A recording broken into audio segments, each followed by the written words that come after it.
Hello my fellow riders and welcome back to Riding Reviews. Today we're going to be talking about the front sprocket on all 50cc motorbikes and how they will make a difference to your ride.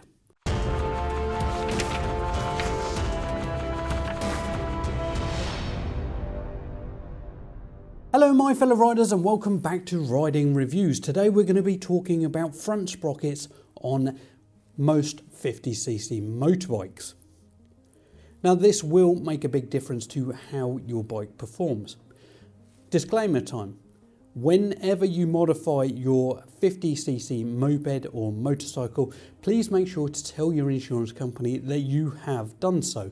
This otherwise will invalidate your insurance. So if you get stopped by the police and you have modified your motorcycle, it will be the same as driving without insurance. So you will get points on your license. Please be aware of this. This is for information purposes only. Anything that you decide to do, you do off of your own back. I'm not telling you to do this, I'm just telling you what information I know. Anyway, let's carry on. So the Yamazaki F30, F50 and F60 all have 13 tooth sprockets on them. And this is designed to reduce the top speed to 30 miles an hour. The YM50 on the other hand has a front sprocket of 12 tooth. This doesn't matter on this bike because it is electronically restricted, so this one will only ever do 30 miles an hour when it is restricted. The way that they do this is they restrict it at 7,000 RPM in every gear, which means at 7,000 RPM in fourth gear you are going at 30 miles an hour. You can have it de-restricted and then it will do as standard with the 12 tooth sprocket approximately 40 to 45 miles an hour as long as it has been serviced when it was supposed to be serviced and those valve clearances have been adjusted. Now if you put the 11 tooth sprocket on a de-restricted Yamazaki YM50, this bike will go on the flat 37-ish miles an hour, but it does increase the torque. There is a hill that I do tests on all of the bikes, and when you are going up the hill from a stop at the bottom to the top of this hill, standard, the Yamazaki YM50 will get to the top at 22 miles an hour. Now if you've got momentum before you go up, it will be faster, so you need to take that into consideration. But if you do put on the 11 tooth sprocket, by the time you get to the top of that hill from a dead stop, you will be going at 26 miles an hour. Which doesn't sound a lot, but for a 50cc moped, that is a lot more torque. It works out about 15% of it. Now for a Yamazaki F30, same thing applies. If you change that sprocket to a 12 tooth sprocket, that bike will get up to the top of that hill at approximately 26 miles an hour. From a standing stop to the top of the hill, 26 miles an hour.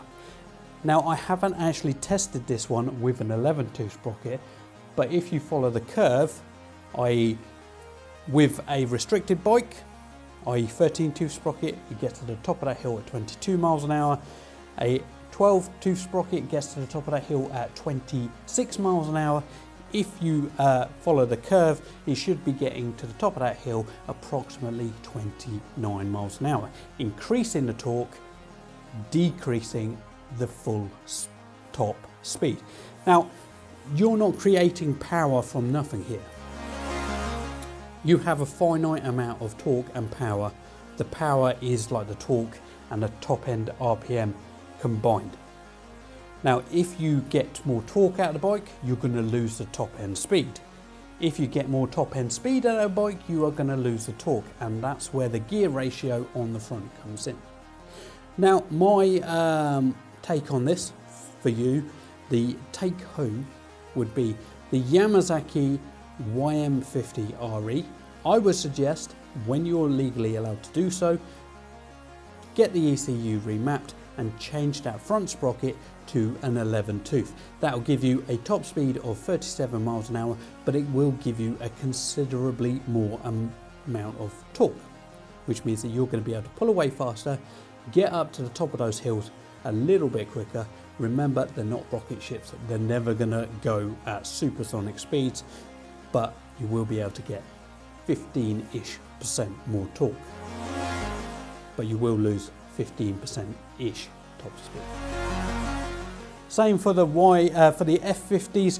I would suggest sticking with the 12-tooth sprocket on them, because that will give you approximately the 26 miles an hour up the hill and 26 miles an hour top speed.